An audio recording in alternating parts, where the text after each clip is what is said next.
I will certainly endorse a candidate in the 2028 elections. May susuportahang kandidato sa pagkapangulo si Pangulong Ferdinand Marcos Jr. sa 2028 presidential elections. Ito ang pagtitiyak ng Pangulo nang tanungin kung may i-endorso na ba siyang kandidato na lalaban kay Vice President Sara Duterte sa 2028 polls. Ngunit sa ngayon ayon kay PBBM, hindi pa niya alam kung sino ito. Masyado pa anyang maaga para pag-usapan ang halalan. Giit pa ng Pangulo, wala pa siyang kinakausap na mga personalidad na maaaring isabak sa presidential race.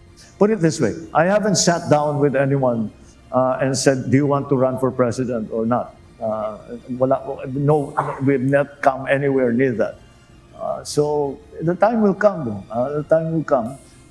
Ipapaubaya rin niya sa kanyang partido na Partido Federal ng Pilipinas o PFP ang estratehiya sa pagbuo ng mga alyansa. But of course, I have a political party that I belong to.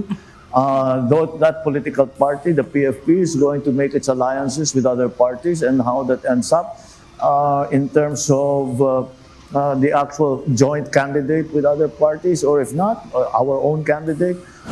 Nais ni Pangulong Marcos na maipagpatuloy ang anti-corruption campaign ng administrasyon at ang kandidato na kanya-anyang i-endorso ang magpapatuloy sa kampanyang ito na kanyang sinimulan. The candidate I will endorse will be somebody who I am confident will continue what we have begun in terms of the anti-corruption measures. Hindi rin nababahala si Pangulong Marcos sa mga naglalabasang survey kung saan nangunguna si VP Sara sa presidential race sa 2028 elections. I don't really worry about surveys. I don't really, because of course I see them, but it doesn't make any difference to me. I don't change my decision because of the survey. I don't change direction because of the survey.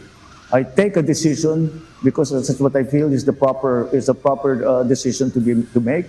Nel Maribuhok, UNTV News and Rescue, Diyos ang aming sandigan, serbisyo publiko ang aming pinahalagahan.